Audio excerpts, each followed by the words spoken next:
open his mouth and insert his foot. Out of interest, Brian, who do you think is running the country right now? Is it Joe Biden or is it Kamala Harris or is it Jill Biden? It's Joe Biden. It's Joe Biden. Well, I'm going to play two clips and ask you that question again. The first one is where President Biden forgets the name of the Indian Prime Minister, Narendra Modi, at a press conference at the Quad Summit on Saturday. He forgets he has to introduce him. Take a look. Does he really? So I want to thank you all for being here. And now, who am I introducing next? Who's next?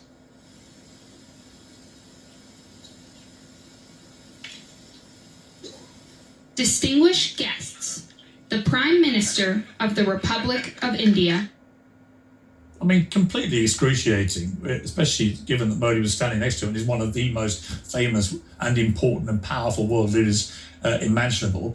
When I watch stuff like this, it's just so frustrating. I really wish that in this country, I could have a disagreement with people that have a different ideology than me. They have a different view on the world, and we could have a debate, and I could tell them why I disagree, and we may agree to disagree. We don't have to get to the point where I convince them about my position or they convince me about their position, but at least we can have some kind of a conversation in good faith.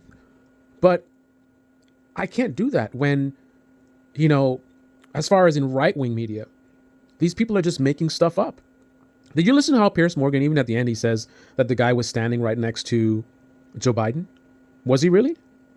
Was he really standing next to Joe Biden? Is Piers Morgan in some kind of cognitive decline that he thinks that this person was standing when they were clearly sitting? And then what is this story about Joe Biden didn't know his name? How do you not know the name of a person that you don't even know is speaking next? You're not even thinking about them because you don't even know who's coming next. How do I not know the name of someone I'm not even thinking about or trying to remember their name, right? In that moment, he was trying to figure out who was speaking next, right? Not who is this guy that's coming next. Because think about it. He's sitting behind Joe Biden, right? Why would Joe Biden be looking around saying who's next if he didn't know the guy's name? If he didn't know the guy's name, wouldn't he turn and look? Well, I would hope he wouldn't say it loudly on the microphone, but wouldn't he turn and look at him? Because if he knows that he's next, would he turn and look at him and be like, sir, you're... And think about it, it's not even, he doesn't even have to use the person's name. And if they're speaking next, he could just turn to him and be like, I believe you're next. That's it. That's all he has to say. Well, you could say he's cognitive decline, so it might not be that slick, but still, he would either whisper to him and I forgot your name or whatever it is, right? But that's not what happened. And it's not just him. If you look at the audience, they're all looking around. Everyone's trying to figure out who is next, right? Joe Biden's looking around, who is next? The audience is looking around, who is next? Some guy off to the side, I think, knew who was next. And I think you can see him off camera. He might have pointed at the guy behind him, right? And then at that point, I think that's when Joe Biden turns and faces him. And then at that point, he's like, okay. And now he comes up and he speaks. But here's the thing, right? This is why I say things are so toxic in this country that it's not about having a different ideology. It's not about having different opinions, right? You have a part of the media, right? Media in general, there's a lot of dishonesty, whether it's mainstream liberal media, mainstream conservative media, and especially a lot of dishonesty in independent media. But the bottom of the barrel in American media, the most toxic, the most dishonest, the most detached from reality part of our media is right-wing media, right? These right-wing influencers, rather than talking about conservatism and talking about the conservative perspective, they just do a lot of lying and gaslighting and just bad faith arguments. I believe that Joe Biden is suffering from some severe mental decline, as is Trump. And previous to the last debate with Joe Biden, I believe Joe Biden was better than Trump in terms of cognitive status. I was, greatly mistaken, as we saw in the debate. Rather than 3-on-1, and all kind of nonsense, I was like, okay, wow, I didn't know he was that bad. Okay, he lost that debate. He did horribly. Liberal media said it. Across the board, left-wing media said it. Right? But the reality is, at this point, I believe Joe Biden is at a more severe situation in terms of his mental state, right? So, that being said, there's lots of examples to show his cognitive decline. So why would they, instead of showing him doing something that represents his cognitive decline, why would they show a video of him doing something that, you know, a 20-year-old might do, a 30-year-old might do, right? You're running the country, right? And you got so much going on, traveling around the world and all this stuff going on. You're at some event and you know, a normal person, this would be the event, right? But for a president, you got events all the time, meetings all the time. You're all over the place. So many things that you're dealing with. You have hundreds of people in Congress. I mean, there's so much stuff going on, right? So the idea that it's shocking that he didn't know who was coming next, I mean, that's not that big of a deal. But here's the deal.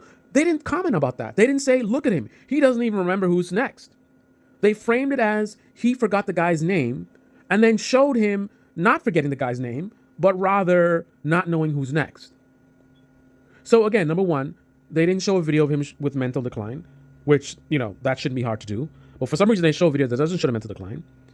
And then they don't even highlight the actual thing that he did that you could possibly make an argument of, like his mental state. He doesn't remember the order of the show, who's coming next. Right? You show him doing a thing, but then say he did something that he didn't do. And then here's the best part. Absolutely, there's going to be almost no pushback from the conservatives who, yet again, right-wing media is playing for fools, right? They're not going to get bombarded on social media. What are you guys doing? That video didn't show what you said it did. Stop making us look stupid. All you're doing is giving liberals, you know, ammunition to say that we're lying and whatever. You know, they're not going to get pushback for it, right? If you're in the conservative tribe, you're going to watch that, ignore it, justify it, gaslight others as they did, the audience, that what shown in the video, you know, was something that it wasn't. But there's no one that's going to step up and raise their hand and say, no.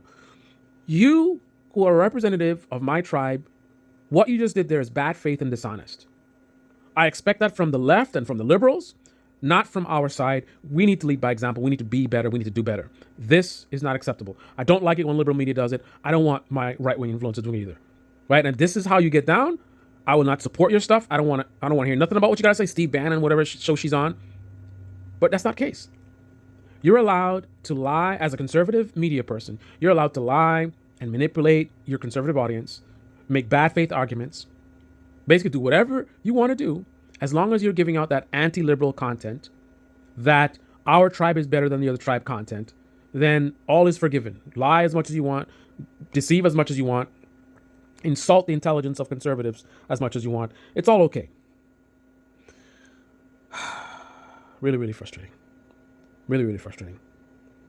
I want to be debating about at what point in time does a new life begin? Some say it starts at conception, others say much later. I want to have a debate about why I think it doesn't start at conception. I want to talk to someone who believes a thing, tell them what I believe, have them challenge my belief, and I challenge their belief, and we go back and forth. Maybe we get nowhere, but at least we're living in reality. You're telling me your true opinions. I'm telling you my true opinions. Wow. This is the Debate Me channel. Debate me in the comment section below. Click on the like button, subscribe, smash that bell. Be well. Bad faith. Mr. I'm not right wing. Talking to Trump. Calling him his friend. Meanwhile, going after his political opponent. Just no integrity whatsoever. Conflict of interest be damned.